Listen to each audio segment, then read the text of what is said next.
Story time audio ബുക്സിലേക്ക് എല്ലാവർക്കും സ്വാഗതം. ജോസി വാഗവറ്റം എഴുതിയ നോവൽ ചാവുകടൽ. ശൗരി കടലിലേക്ക് തന്നെ കണ്ണും നട്ട് വള്ളപ്പടിയിലിരുന്നു. തിരമാലകളെ മുറിച്ച് ബോട്ട് പോകുമ്പോൾ അവൻ പിന്നോട്ട് തിരിഞ്ഞു നോക്കി. അമ്മ കരയ്ക്ക് നിൽക്കുന്നത് അവന് കാണാമായിരുന്നു. കുറേ ദൂരം കഴിഞ്ഞപ്പോൾ അമ്മ ഒരു പൊട്ടുപോലെയായി. കരയും കരയിലെ പച്ചപ്പും വെറും ഒരു വര മാത്രമായി. ചുറ്റോട് ചുറ്റും കടൽ മാത്രമാണ്. എങ്ങനുണ്ടടാ ശൗരക്കുട്ടി? ജെറമിച്ചായൻ അവൻ്റെ ഇരിപ്പ് കണ്ട് ചോദിച്ചു. അവൻ കാലുകൾ ആട്ടിക്കൊണ്ട് സന്തോഷം പ്രകടിപ്പിച്ചു. നിനക്ക് പേടിയൊന്നുമില്ലല്ലോ? ഇല്ല, അവൻ പറഞ്ഞു. പേടിയുണ്ടെങ്കിലും അവൻ പറയുകയില്ല. അടുത്ത തവണ കടലിൽ പോകണമെന്ന് പറയുമ്പോഴും ജെറമിച്ചായൻ തന്നെ കൊണ്ടുപോകണം. പേടിയുണ്ടെന്ന് പറഞ്ഞാൽ കൊണ്ടുപോകില്ല. തിര മുറിച്ച് നീങ്ങുമ്പോൾ ചിലപ്പോൾ വലിയ തിരയാണെങ്കിൽ വള്ളം ചാടുന്നുണ്ട്. വള്ളത്തിൻ്റെ അണിയും മുകളിലേക്ക് ഉയർന്നിട്ട് തിര പോയി കഴിയുമ്പോൾ മുന്നോട്ട് തിര പോയ കുഴിയിലേക്ക് ഒരു ചാട്ടമുണ്ട്. 1-2 തവണ ശൗരിക്കുട്ടി വേച്ചു വീഴാൻ പോയി. വീഴല് കേട്ടോ, പിടിച്ചിരുന്നു, ജെറമിച്ചായൻ അവനെ ഓർമ്മിപ്പിച്ചു. പലതവണ ഇത് ആവർത്തിച്ചപ്പോൾ അവന് മനസ്സിലായി, കടലിൽ കൂടി നീന്തി വരുന്ന വലിയ ഓളമാണ് വള്ളത്തെ എടുത്തു പൊക്കുന്നതും താഴേക്കിടുന്നതും. മുന്നിൽ നിന്ന് വരുന്ന തിരയുടെ വലിപ്പം കണ്ട് അവൻ മനസ്സിലൊരു തായമിട്ടു. ഇത്രക്കിത്ര ചാട്ടമുണ്ടാകും, അത് കരുതിയിരിക്കണം. എരിവയിലാണെങ്കിലും ശൗരിക്ക് ഒട്ടും ചൂട് തോന്നിയില്ല. കാറ്റ് അവൻ്റെ ദേഹത്തെ ചുറ്റി പിടിച്ചിട്ടുണ്ട്. ചിലപ്പോൾ അവനെ മറിച്ചിടാനും ശ്രമിക്കുന്നുണ്ട്. അവനൊരു കൂസലില്ലല്ലോ ജെറമിച്ചായ? പണിക്കാരിലൊരാൾ വിസ്മയത്തോടെ ചോദിച്ചു. അവനെ സൈമൺ തരകൻ്റെ മകനല്ലേ? ജെറമിച്ചായൻ പറഞ്ഞു. അപ്പറഞ്ഞത് ശൗരിക്കുട്ടിക്ക് മനസ്സിലായില്ല. വള്ളക്കാർ ചെയ്യുന്നതും പറയുന്നതും എല്ലാം അവൻ ശ്രദ്ധിക്കുന്നുണ്ട്. വള്ളം നിർത്താതെ പോയിക്കൊണ്ടേയിരുന്നു. ശൗര്യക്കുട്ടി കടലിൽ വേറെ പല വള്ളങ്ങളും കണ്ടു. ഓരോ വള്ളം കാണുമ്പോഴും അവൻ അതിനു നേർക്ക് കൈ ചൂണ്ടി. ദേ ദേ വള്ളം എന്ന് വിളിച്ചു പറഞ്ഞു. കടലിൽ എന്ത് കണ്ടാലും അവന് സന്തോഷപ്രദമായിരുന്നു. വള്ളത്തിൻ്റെ എൻജിൻ നിർത്തിയപ്പോൾ അതെന്തിനാണെന്ന് ശൗരി നോക്കി. വള്ളക്കാർ വല വലിക്കാൻ ഒരുങ്ങുകയാണ്. വല നീട്ടിക്കൊട്, ജെറമിച്ചായൻ കൂട്ടുപണിക്കാരോട് പറയുന്നു. വള്ളപ്പണിക്കാർ എന്തോ ഒന്ന് കടലിലേക്ക് എടുത്തിടുന്നത് ശൗരിക്കുട്ടി കണ്ടു. ഒരു വെളുത്ത ചാക്കുകെട്ടിന് മീതെ കുറ്റിയടിച്ച് നിർത്തിയതുപോലെയാണ് ശൗരിക്ക് തോന്നിയത്. വള്ളക്കാർ വല നീട്ടി തുടങ്ങി. ശൗരിക്കുട്ടി കൗതുകം നോക്കിക്കൊണ്ടിരുന്നു. വള്ളം വീണ്ടും മെല്ലെ ഓടിത്തുടങ്ങി.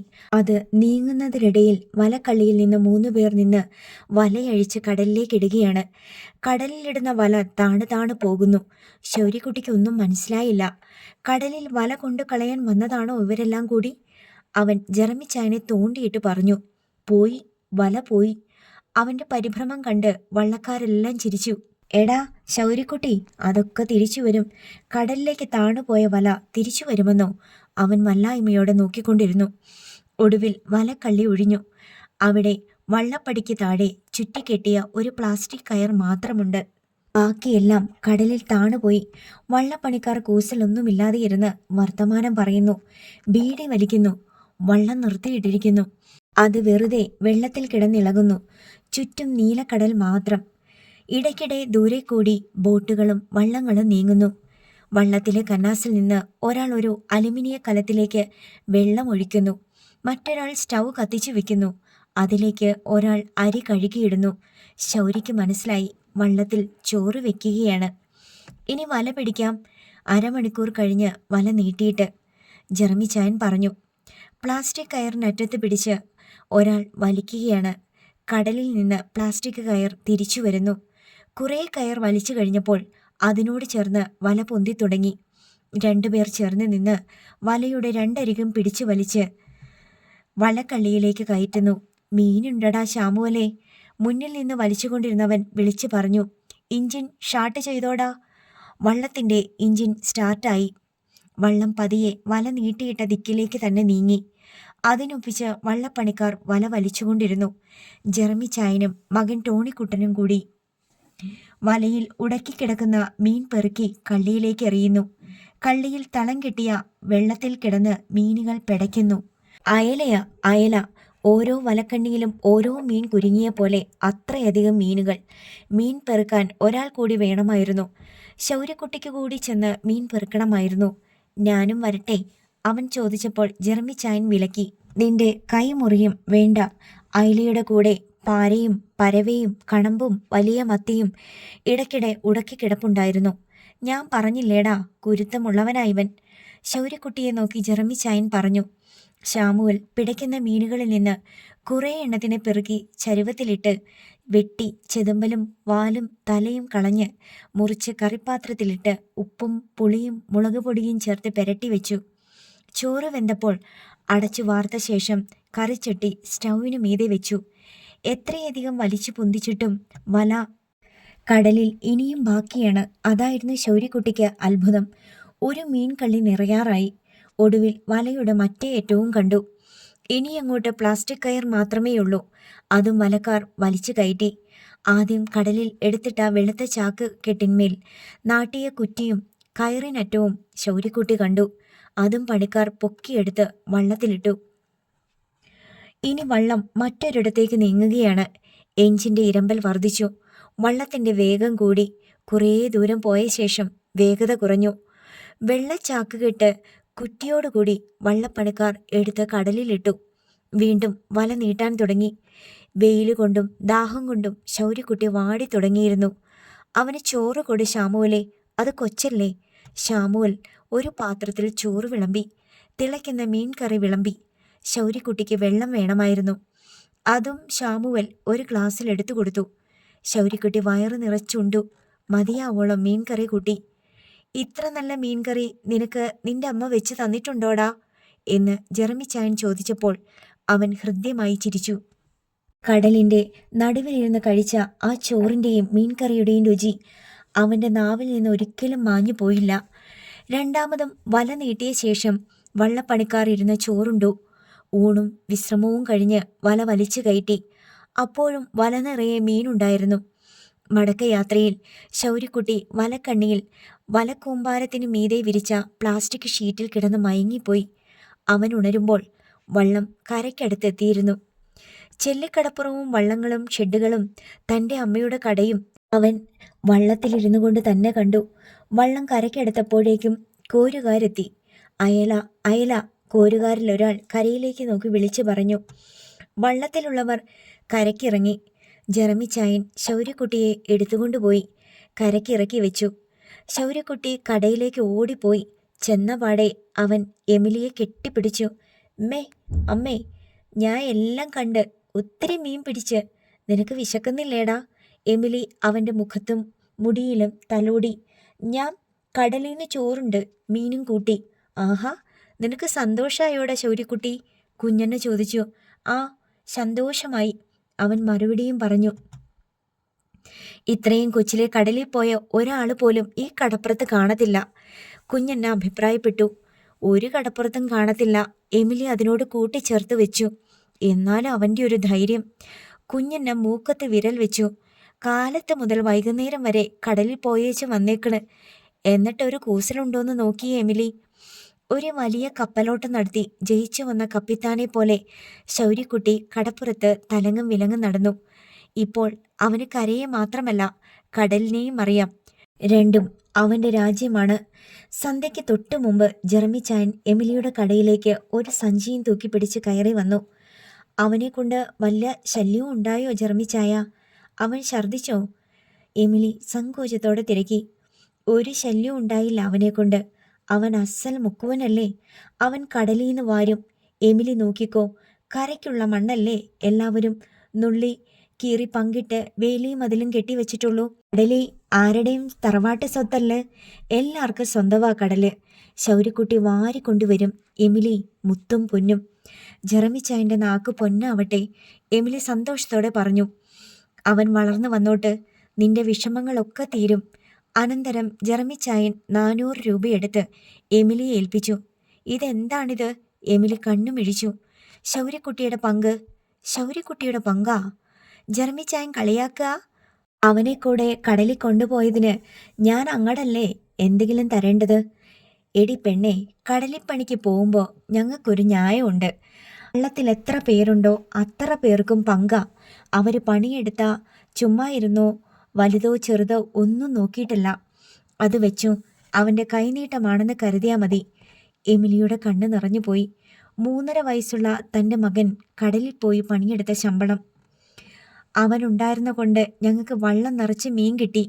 ഒരു സഞ്ചി നിറയെ മീനും ജെറമിച്ചായൻ എമിലിക്ക് കൊടുത്തു. ഇത് കറിക്കുള്ള മീനാണട്ടാ. ഏതാണ്ട് 3-4 കിലോയോളം അയല. ഇതും അവൻ്റെ പങ്കാ. അതും പറഞ്ഞ് ജെറമിച്ചായൻ ഒരു ചായ കുടിക്കാൻ പോലും നിൽക്കാതെ കടയിൽ നിന്ന് ഇറങ്ങിപ്പോയി. രാത്രി ഉറങ്ങാൻ പായ വിരിച്ചു കിടക്കുമ്പോൾ ശൗര്യക്കുട്ടി ജാനറ്റിനോടും ഡെന്നിച്ചിനോടും കടലിൽ പോയ കഥ വിസ്തരിച്ചു പറഞ്ഞു. അവൻ്റെ കൊച്ചു കണ്ണുകളിൽ കണ്ട കടലിൻ്റെ വലിപ്പവും ഭംഗിയും, അവൻ്റെ കാഴ്ചയിലൂടെ കടന്നുപോയ വള്ളങ്ങളും ബോട്ടുകളും, അവരെല്ലാം കൂടിച്ചേർന്ന് വല വീശിപ്പിടിച്ച മീനുകളും. ഡെന്നിച്ചനും ജാനറ്റും മൂളി മൂളി കേട്ടു. കൂടെ കൂടെ സംശയങ്ങൾ ചോദിച്ചു. ശൗര്യക്കുട്ടിക്ക് പറഞ്ഞിട്ടും തീരുന്നില്ല. പറയാൻ വേണ്ടത്ര വാക്കുകൾ കിട്ടുന്നുമില്ല. അവൻ്റെ പദാവലിയിൽ വളരെ കുറച്ച് വാക്കുകളേ ഉള്ളൂ. കൈകൾ വിടർത്തിയും കണ്ണുകൾ പെരുപ്പിച്ചും വായ് വികസിപ്പിച്ചുമാണ് അവൻ്റെ വാക്കുകളുടെ ദാരിദ്ര്യത്തെ അവൻ മറികടക്കുന്നത്. കൈ രണ്ടും വിടർത്തി കണ്ണുകൾ ഉരുട്ടി വായ് ആകാവുന്നത്ര തുറന്ന് അവൻ "ത്രയും വലിയ മീൻ" എന്ന് പറയുമ്പോൾ ജാനറ്റും ഡെന്നിച്ചനും ആർത്തുങ്കൽ പള്ളിയുടെ വലിപ്പത്തിൽ ആ മീനിനെ കാണുന്നുണ്ട്. കുറേ കേട്ട് കഴിഞ്ഞപ്പോൾ വിൻസിക്ക് ദേഷ്യം വന്നു. "ഒന്ന് നിർത്തനുണ്ടോ? കുറേ നേരമായല്ലോ. ഇവിടെ മനുഷ്യർക്ക് കിടന്നുറങ്ങണ്ടേ?" പൊടുന്നനെ എല്ലാ ശബ്ദങ്ങളും നിലച്ചു. ശ്വാസം പോലുമില്ല. അല്പം കഴിഞ്ഞപ്പോൾ എമിലി ശൗര്യക്കുട്ടിയെ വിളിച്ചു. "മോനെ ശൗരി, നീ കടലിൽ പോയത് പറഞ്ഞേ കേക്കട്ടെ. അമ്മോട് നീ പറഞ്ഞില്ലല്ലോ." ശൗരി മിണ്ടുന്നില്ല. അവന് വിൻസിയെ പേടിയാണ്. "എൻ്റെ മോൻ പറഞ്ഞോടാ, ഇവിടെ ആരും ഒന്നും പറയത്തില്ല." എമിലി അവനെ ധൈര്യപ്പെടുത്തി. എന്നിട്ടും അവൻ ശബ്ദിച്ചില്ല. എമിലി എഴുന്നേറ്റ് വിളക്ക് കൊളുത്തി അതുമായി കുട്ടികൾ കിടക്കുന്നിടത്തേക്ക് ചെന്നു. "മക്കള് പറ." ജെറമിച്ചായൻ എൻ്റെ മോനെ എടുത്ത് വള്ളത്തിലോട്ട് കയറ്റി. "എന്നിട്ട്?" ഇതിനിടയ്ക്ക് കുഞ്ഞണ്ണ വിൻസിയെ തോണ്ടി. വഴക്കിന് പോകണ്ട എന്നാണ് അതിനർത്ഥം. വിൻസിക്ക് ശൗര്യക്കുട്ടിയെ കൺമുന്നിൽ കണ്ടുകൂടാ. അവൾക്ക് അവനോടുള്ള മനോഭാവത്തിന് ഒരു മാറ്റവും വന്നിട്ടില്ല. ശൗര്യക്കുട്ടിയെ ഒറ്റയ്ക്ക് കിട്ടിയാൽ അവൾ കണ്ണുരുട്ടിയും വായ് വക്രിച്ചും കൈകൾ കൊണ്ട് മാന്താൻ ഭാവിച്ചും ഭയപ്പെടുത്തും. അവൻ്റെ അരികത്ത് കൂടി കടന്നു പോകുമ്പോൾ അറിയാതെ എന്നോണം കാലിൽ ചവിട്ടും. അവൻ്റെ കയ്യിൽ നിന്ന് എന്തെങ്കിലും തെറ്റുവന്നാൽ ഉടൻ കഴുത്തിലും കവിളത്തും പിച്ചും, ചെവി പിടിച്ചു തിരുമും. ശൗര്യക്കുട്ടി അങ്ങനെ പെട്ടെന്നൊന്നും കരയാറില്ല. ചെറിയ വേദനകളൊക്കെ സഹിക്കും. എല്ലായ്പ്പോഴും എമിലിയുടെ അടുത്ത് പരാതി പറയാറുമില്ല. അവൻ കരഞ്ഞു പോയാൽ ആ പ്രദേശം മുഴുവൻ അറിയും. അത്ര അലറിക്കരയും. ശൗര്യക്കുട്ടി കരയുന്നത് വല്ലാതെ വേദനിച്ചിട്ടാണെന്ന് എമിലിക്കറിയാം. ആൻറ്റി അവൻ്റെ കാലിൽ ചവിട്ടി, കൈമുട്ട് ഇടിച്ചു, തള്ളിയിട്ടു എന്നെല്ലാം പരാതി പറഞ്ഞാൽ അത് മനഃപൂർവ്വം ചെയ്തതാണെന്ന് എമിലിക്കറിയാം. പക്ഷേ വിൻസി കുറ്റം സമ്മതിച്ചു കൊടുക്കില്ല. അറിയാതെ ചവിട്ടിയതാണ്, അറിയാതെ കൊണ്ടതാണ്, തിണ്ണ വിളമ്പത്തോട് നടന്നപ്പോൾ കാലിടറിപ്പോയതാണ് എന്നെല്ലാം കണ്ണുമടച്ച് തർക്കിക്കും. ഒരു ദിവസം ശൗരി ഡെന്നിച്ചൻ്റെ പിന്നാലെ തിണ്ണയിലൂടെ ഓടുമ്പോൾ എണ്ണ പുരട്ടി മുടി ചീകിക്കൊണ്ട് വാതിൽപ്പടിയിൽ ഇരുന്ന വിൻസി ഡെന്നിച്ചൻ കടന്നുപോയ ഉടനെ കാൽ നീട്ടിവെച്ചു കൊടുത്തു. ശൗര്യക്കുട്ടി മുഖം അടച്ചു വീണു. അവൻ്റെ ചുണ്ടും മോണയും മുറിഞ്ഞു. മൂക്കിലൂടെയും ചോര വാർന്നു. ശൗര്യക്കുട്ടിയുടെ 8 ദിക്കും പൊട്ടുമാറുള്ള അലറിക്കരച്ചിൽ കേട്ട് എമിലി വന്നു. നോക്കുമ്പോൾ വായിലും മൂക്കിലും താടിയിലും ചോര ഒലിപ്പിച്ച് നിൽക്കുകയാണ് ശൗരി. "ഇതെന്തു പറ്റി എൻ്റെ കൊച്ചിനെ പുണ്യാളച്ചാ?" എമിലി വന്ന് ശൗര്യക്കുട്ടിയെ വാരിയെടുത്തു. അവൻ്റെ ചുണ്ടും വായും പല്ലും പരിശോധിച്ചു. ബക്കറ്റിൽ വെള്ളമെടുത്ത് തുടരെ അവൻ്റെ മുഖം കഴുകി. വായിൽ വെള്ളം ഒഴിച്ച് കുലുക്കുഴിഞ്ഞ് തുപ്പാൻ പറഞ്ഞു. പരിശോധനയിൽ ശൗര്യക്കുട്ടിയുടെ ചുണ്ടു മുറിഞ്ഞതും മുൻപല്ലിളകിയതും വിൻസി കാല് വെച്ച് ചവിട്ടിയിട്ടാണെന്നാണ് ശൗര്യക്കുട്ടി പറഞ്ഞത്. "നീ എന്ത് ചെയ്തടി എൻ്റെ കൊച്ചിനോട്?" എമിലി വിൻസിയോട് ചീറി. "ഞാനൊന്നും ചെയ്തില്ല. ഈ വാതിൽപ്പടിയിൽ മുടി ചീകിക്കൊണ്ടിരുന്നതേ ഉള്ളൂ. പിന്നെ കൊച്ചു പറഞ്ഞല്ലോ ചവിട്ടിയെന്ന്." "ചുമ്മാ പറയണതാ. ദേ ജാനറ്റിനോട് ചോദിച്ചു നോക്ക്. അവളെല്ലാം കണ്ടോണ്ട് മിറ്റത്ത് നിൽപ്പുണ്ടായിരുന്നല്ലോ." എമിലി ജാനറ്റിനോട് ചോദിച്ചു. "വിൻസി ആൻറ്റി കാല് നീട്ടി വെച്ചപ്പം അതേ തട്ടിയതാ." ജാനറ്റ് പറഞ്ഞു. "നീ കാല് മനഃപൂർവ്വം നീട്ടിവെച്ചതല്ലേടി?" "ഇരുന്ന് കാല് മരവിച്ചപ്പോൾ ഞാനൊന്ന് നീട്ടിവെച്ചു. ശൗരി വന്ന് കയറുമെന്ന് ആരറിഞ്ഞു?" "ദേ വിൻസി, ഒരു കാര്യം ഞാൻ പറഞ്ഞേക്കാം. ഇത്രയും കാലം ഞാൻ ക്ഷമിച്ച്. എൻ്റെ കൊച്ചിന് തിരിച്ചറിവായി. ഇനി അവനെ നീ വല്ലം ചെയ്താ ഉണ്ടല്ലോ, ഇനി ഞാൻ ക്ഷമിക്കത്തില്ല." വിൻസി കുപിതയായി ചാടി എണീറ്റു. "ഈ വീട്ടിൽ എനിക്ക് കാല് നീട്ടിവെക്കാൻ പറ്റത്തില്ലേ?" അവൾ ചീറി. "നീ കാല് നീട്ടിവെച്ചോ? ഞാനൊരു കൈ നീട്ടിവെക്കും നിന്റെ ചെകിട്ടത്തേക്ക്. എമിലി, ഇത്രയൊക്കെ പറയണോ? അവൾ അറിയാണ്ട് കാല് നീട്ടിയപ്പോൾ അവനതിൽ തട്ടി വീണതായിരിക്കും. വെറുതെ അയലത്തുകാരെ കേൾപ്പിക്കണ്ട. അല്ലമ്മേ, പറയണ കേട്ടില്ലേ? എൻ്റെ ചെകിട്ടത്തടിക്കുംന്ന്. വിൻസി വിറഞ്ഞുകൊണ്ട് ചീറി. ഞാൻ മനഃപൂർവ്വം കാല് നീട്ടിവെച്ചതാ. ആരാ ചെകിട്ടത്തടിക്കണേന്ന് കാണട്ടെ. ഇനിയും കാല് നീട്ടിവെക്കും. തന്തയില്ലാത്തൊരു ജന്തുവിനെ ഇവിടെ വളർത്തുന്നതും പോരാഞ്ഞ്. വിൻസി പറഞ്ഞു തീർന്നില്ല. ഞൊടിയിടയിൽ എമിലി ശൗര്യയെ എളിയിൽ നിന്ന് താഴെ ഇറക്കി. കുതിച്ചു ചെന്ന് വിൻസിയുടെ കരണക്കുറ്റിക്ക് ഒരൊറ്റയടി. വിൻസി അന്തിച്ചു പോയി. ഒന്നൂടെ പറയടി, നിനക്ക് ചൊണയുണ്ടെങ്കിൽ ഒന്നൂടെ പറയടി. എൻ്റെ മോനെ എന്താ നീ വിളിച്ചേ? വിൻസി ഭയചകിതയായി എമിലിയുടെ ഓങ്ങിയ കൈയിലേക്കും കത്തുന്ന കണ്ണുകളിലേക്കും നോക്കി. സംഹാരരുദ്രയെ നിൽക്കുകയാണ് എമിലി. പകച്ചുപോയ കുഞ്ഞന്ന പെട്ടെന്ന് രണ്ടുപേരുടെ ഇടയിൽ കയറി. നീ എന്തിനാണടി ഇവളെ തല്ലിയത്? എന്തിനാണെന്ന് അമ്മയ്ക്ക് മനസ്സിലായില്ലേ? എല്ലാം ഞാൻ സഹിക്കും. എൻ്റെ കൊച്ചിന് തന്തയില്ലാത്തവനെന്ന് വിളിച്ചാ ഉണ്ടല്ലോ. ഇപ്പോൾ എമിലിയോട് എന്തെങ്കിലും പറഞ്ഞാൽ അത് എരുതിയിൽ എണ്ണ ഒഴിക്കുന്ന പോലാകുമെന്ന് കുഞ്ഞന്നയ്ക്ക് മനസ്സിലായി. ഇവക്കും കൂടെ ചെലവിന് കൊടുക്കാൻ വേണ്ടിയാ സൈമൺ മുതലാളിൻ്റെ മീൻ കൂടത്തിൽ ഞാനിന്ന് മീൻ പരത്താൻ പോയത്. ഇപ്പോഴും ഇവളുണ്ണുന്ന ചോറിന് എൻ്റെ വേർപ്പിൻ്റെ മണമുണ്ട്. എന്നിട്ട് എൻ്റെ കൊച്ചിന് തന്തയില്ലാത്തവനെന്ന്. ഇവിടെ നാക്കരിഞ്ഞു കളയണ്ടേ? എമിലി, നീ മിണ്ടാണ്ട് പോ. അയലന്തരക്കാര് നോക്കണ്, കുഞ്ഞണ്ണ ശാസിച്ചു. എമിലി ശൗര്യക്കുട്ടിയെയും കൊണ്ട് പിന്നാമ്പുറത്തേക്ക് പോയി. വിൻസിക്ക് കരച്ചിൽ വരുന്നുണ്ടായിരുന്നു. അമ്മയുടെ മുന്നിൽ വെച്ചാണ് വേറൊരു വീട്ടിൽ നിന്ന് വന്നു കയറിയ ഒരുത്തി അവളുടെ ചെകിട്ടത്തടിച്ചത്. അമ്മ അവളുടെ ഒപ്പം നിന്ന് എമിലിക്കെതിരെ പൊരുതുമെന്ന് അവൾ കരുതി. നിനക്കിത് കിട്ടണമായിരുന്നു. കുഞ്ഞണ്ണ ഒരു ദാക്ഷിണ്യവുമില്ലാതെ മകളോട് പറഞ്ഞു. വായി കിടക്കണ നാക്ക് നല്ലത് പറയാനുള്ളതാ. അതാദ്യം മനസ്സിലാക്ക്. അവൾ ആരാ എന്നെ തല്ലാൻ? ഇതെൻ്റെ കൂടെ വീടല്ലേ? എൻ്റെ ആഞ്ചലോ ചായൻ പണിത വീടല്ലേ? എനിക്കിവിടെ കാല് നീട്ടിവെക്കാൻ അവകാശമില്ലേ? അവകാശമുണ്ടടി, പക്ഷേ ഈ മറ്റുള്ളവരുടെ നെഞ്ചത്തോട്ടല്ല കാല് നീട്ടിവെക്കേണ്ടത്. നീ കുറച്ച് വല്ലതുമാണോടി ആ കൊച്ചിനെ ദ്രോഹിച്ചിട്ടുള്ളത്? അവൾ എന്തെല്ലാം സഹിച്ച് ഇപ്പം തൃപ്തിയായില്ല? കുഞ്ഞിന് അതും പറഞ്ഞ് കടപ്പുറത്തേക്ക് പോയി. അവർക്ക് എന്തെന്നില്ലാത്ത സങ്കടം വരുന്നുണ്ടായിരുന്നു. തൻ്റെ ജീവിതത്തിൽ സന്തോഷിക്കാനും അഭിമാനിക്കാനും ഒന്നുമില്ലെന്ന് അവർക്ക് തോന്നി. എല്ലാ കാലത്തും ദുരിതങ്ങളെ ഉണ്ടായിരുന്നുള്ളൂ.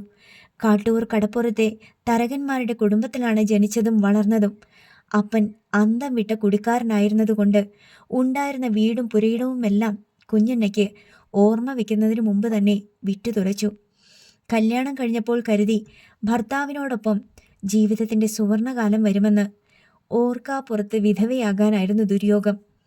ആഞ്ചലോസ് കാര്യപ്രാപ്തിയോടെ കുടുംബം നോക്കി തുടങ്ങിയപ്പോൾ ഇനിയെങ്കിലും നല്ല കാലം വരുമെന്ന് പ്രത്യാശിച്ചു. പക്ഷേ പുത്രവിയോഗമെന്ന ദുർവിധിയാണ് കാത്തിരുന്നത്. ഇനി എന്ന് വരാനൊരു പുണ്യകാലം? ബാല്യവും കൗമാരവും യൗവനവും സഹനത്യാഗങ്ങളുടെ തീച്ചൂളയിൽ നീറിപ്പോയിട്ട് ഈ വാർദ്ധക്യത്തിൽ ഇനി എന്തിനൊരു നല്ല കാലം? ഇനി വേണ്ടത് നല്ലൊരു ശവപ്പെട്ടിയാണ്.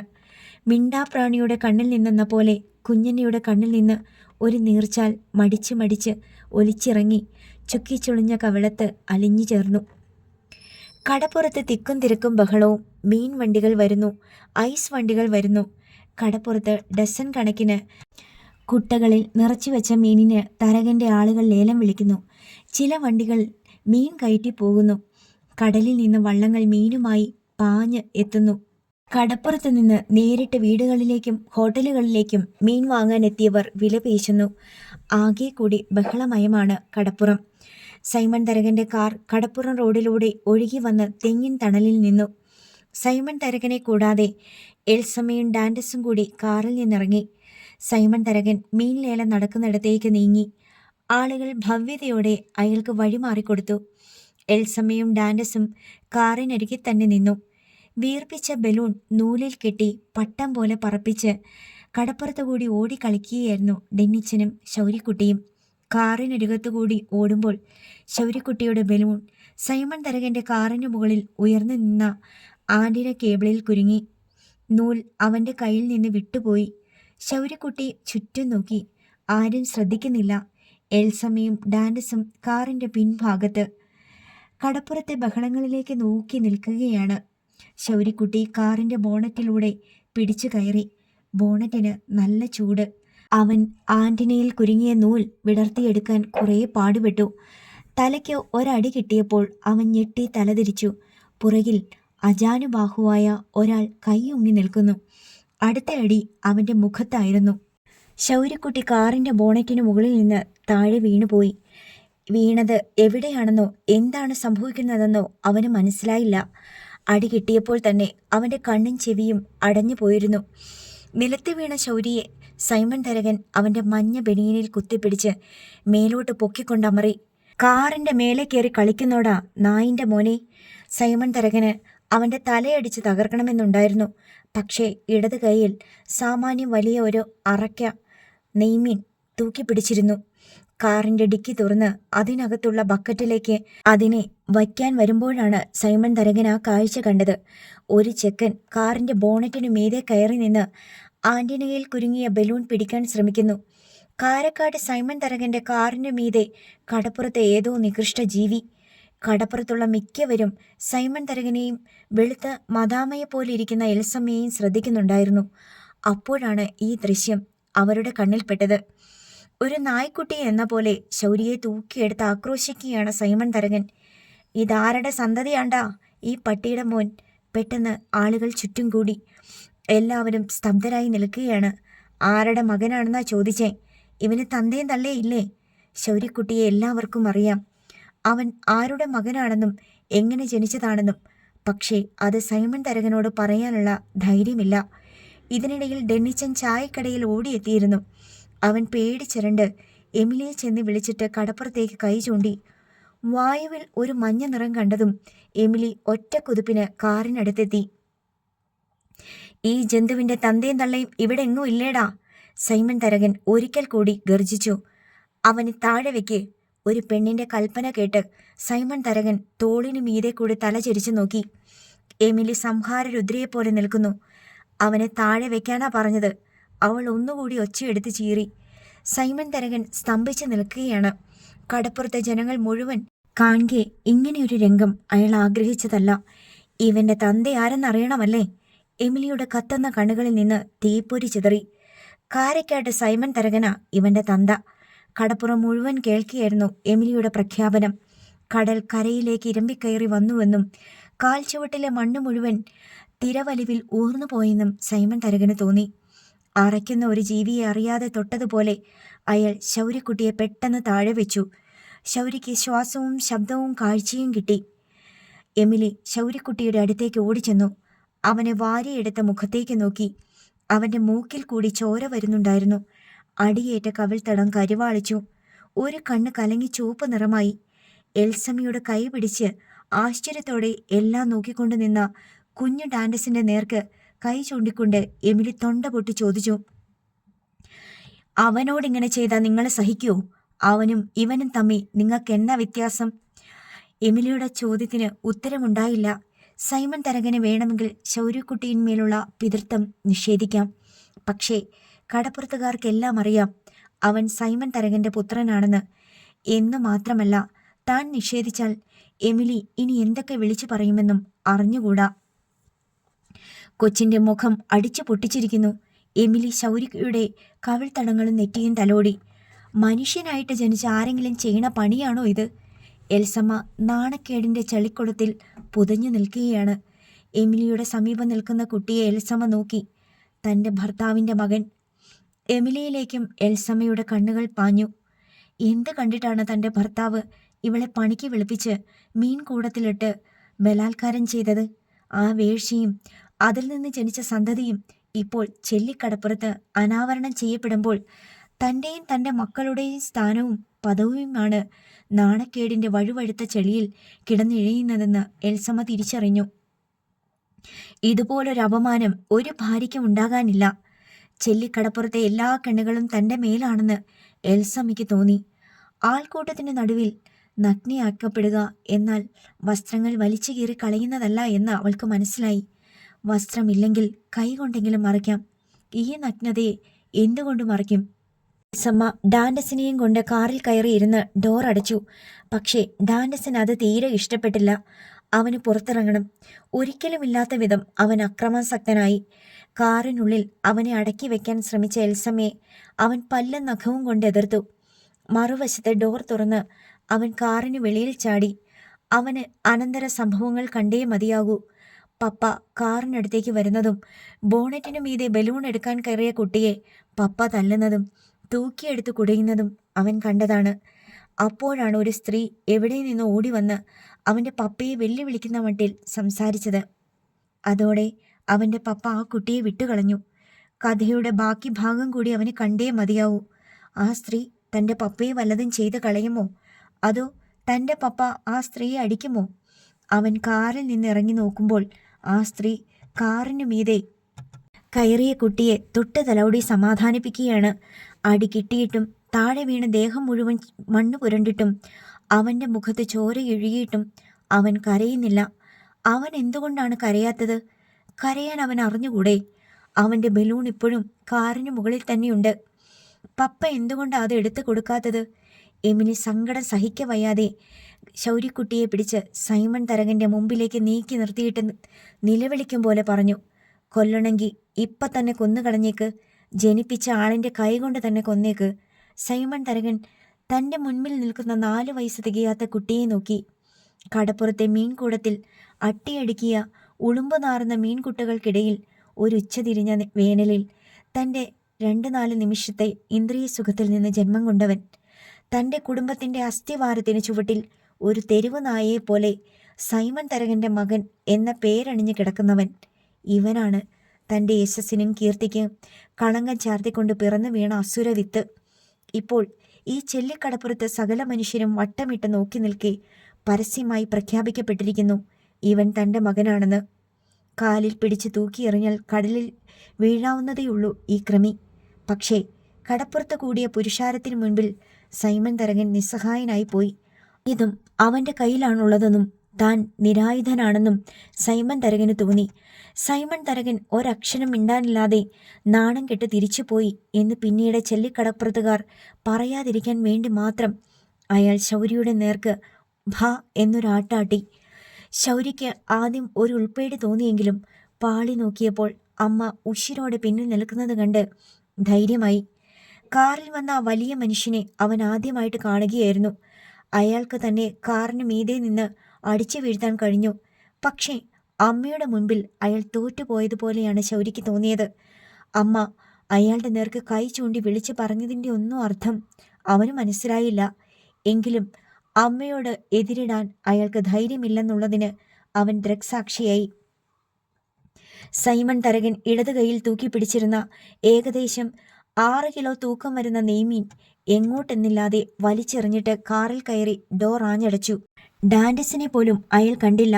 ഡാൻഡസ് ശൗര്യയെ നോക്കിക്കൊണ്ട് അവൻ്റെ അടുത്ത നടപടി എന്തെന്ന ആകാംക്ഷയോടെ നിന്നു. അവൻ ബലൂൺ എടുക്കുമോ? എടുത്തു തരാൻ ആരോടെങ്കിലും പറയുമോ? പപ്പ എടുത്തു കൊടുക്കില്ലെന്ന് അവന് മനസ്സിലായി. ഡാൻഡസിന് കൈ എത്തുകയുമില്ല. എത്തുമായിരുന്നെങ്കിൽ അവൻ അതെടുത്തു കൊടുത്തേനെ. കാരണം ആ ബലൂണിൻ്റെ പേരിലാണ് ഈ കുഴപ്പങ്ങൾ അത്രയും. പെട്ടെന്ന് അവൻ നിന്ന അരികിലെ ഡോർ തുറക്കപ്പെട്ടു. ഇങ്ങോട്ട് കയറുവാ. എൽസമ്മയുടെ കൈ പുറത്തേക്ക് നീണ്ട് അവനെ പിടികൂടി. ഇനി എന്നാ കാഴ്ച കാണാനാ നിൽക്കുന്നേ? കണ്ടതുപോരെ? എന്നിട്ടും തൃപ്തിയായില്ലേ? ഡാൻഡസിനോടാണ് പറയുന്നതെങ്കിലും ലക്ഷ്യം സൈമൺ തരകൻ്റെ നേരെയാണ്. എൽസമ്മ അവനെ അകത്തേക്ക് വലിച്ചു കയറ്റി ഡോർ അടച്ചു. സൈമൺ തരകൻ കാർ സ്റ്റാർട്ട് ചെയ്തു. അതിൻ്റെ പിൻചക്രങ്ങൾ പുറകിലേക്ക് മണൽ തെറിപ്പിച്ചുകൊണ്ട് കുതിച്ചു പാഞ്ഞു. നാണക്കേടിൻ്റെ കൊടിക്കൂറ പോലെ കാറിൻ്റെ ആന്റിനയിൽ കുരുങ്ങിക്കിടന്ന ആ മഞ്ഞ ബലൂൺ കാറ്റത്ത് തുള്ളിക്കളിച്ചു. സൈമൺ തരകൻ വലിച്ചെറിഞ്ഞ മീൻ ഏലിയാസ് പോയി എടുത്തു. അത് കാരക്കാട്ട് ബംഗ്ലാവിൽ എത്തിച്ചു കൊടുക്കേണ്ട ചുമതല തൻ്റേതാണെന്ന് ആരും പറയാതെ തന്നെ അയാൾക്കറിയാം. സൈമൺ തരകൻ പോയതോടെ ആൾക്കൂട്ടം എമിലിയെയും ശൗര്യക്കുട്ടിയെയും പൊതിഞ്ഞു. സൈമൺ മുതലാളി എന്തൊരടിയാ അടിച്ചേ കൊച്ചിൻ്റെ മുഖത്തിട്ട്! ഇതൊരു കൊച്ചാണെന്ന് പോലും ചിന്തിച്ചില്ലല്ലോ അയാള്. ഒരാൾ അമർഷം പ്രകടിപ്പിച്ചു. അവൻ്റെ മൂക്കിന്ന് ചോര വരണ കണ്ടാ? തലയോട്ടി ഇളകിയിട്ടുണ്ട്. അങ്ങനത്തെ അടിയാ അടിച്ചേ. എമിലിയെ, ജെറമിച്ചായൻ വിളിച്ചു. നീ വിഷമിക്കണ്ട. ഇത് നീ എന്നെങ്കിലും അയാളുടെ മുഖത്ത് നോക്കി പറയേണ്ടതായിരുന്നു. നീ പറഞ്ഞല്ലോ. ഇതിനൊക്കെ പറ്റിയ ഒരവസരം കിട്ടാനില്ല. നീ പറയേണ്ട പോലെ പറഞ്ഞു എമിലി. സൈമൺ മുതലാളിക്ക് തിരിച്ചങ്ങോട്ട് ഒന്നും പറയാനുണ്ടായില്ലല്ലോ. കാറിലോട്ട് കയറി വാതിലും വലിച്ചടച്ച് ചീറിപ്പാഞ്ഞ് പോവുമല്ലേ ഉണ്ടായത്.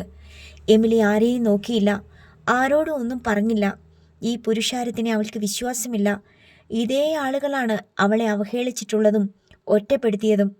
ഇവരുടെ സ്വരം നാളെ ഒരിക്കൽ വേറെ ഒന്നായിരിക്കും. എമിലി ശൗര്യക്കുട്ടിയെ വാരിയെടുത്തു. മുന്നോട്ട് നീങ്ങി. ആൾക്കൂട്ടം ഒതുങ്ങി വഴിമാറിക്കൊടുത്തു. എമിലി ശൗര്യക്കുട്ടിയെയും കൊണ്ട് തൻ്റെ ചായക്കടയിലേക്ക് പോയി. കാരക്കാട് ബംഗ്ലാവിലേക്ക് കാർ ഓടിക്കൊണ്ടിരിക്കെ പിൻസീറ്റിലിരുന്ന ഭർത്താവിൻ്റെ മുഖത്തെ ജ്യേഷ്ഠകൾ നിരീക്ഷിക്കുകയായിരുന്നു എൽസമ്മ. വാസ്തവത്തിൽ തൻ്റെ ഭർത്താവ് ഒരു കോമാളിയായി കഴിഞ്ഞുവെന്ന് അവൾക്ക് തോന്നി. ഇയാൾ എന്തൊക്കെയാണ് കാട്ടിക്കൂട്ടുന്നത്? സൈമൺ തരകനായി ഇയാൾ വേഷം കിട്ടുകയാണോ അതോ ജീവിക്കുകയാണോ? ഇയാളുടെ അധികാരങ്ങൾ, കൽപ്പനകൾ, ആക്രോശങ്ങൾ, എടുത്തുചാട്ടങ്ങൾ, അധിക്ഷേപങ്ങൾ, അഹംഭാവം, ഇവയ്ക്കൊക്കെ എന്തെങ്കിലും അർത്ഥമുണ്ടോ?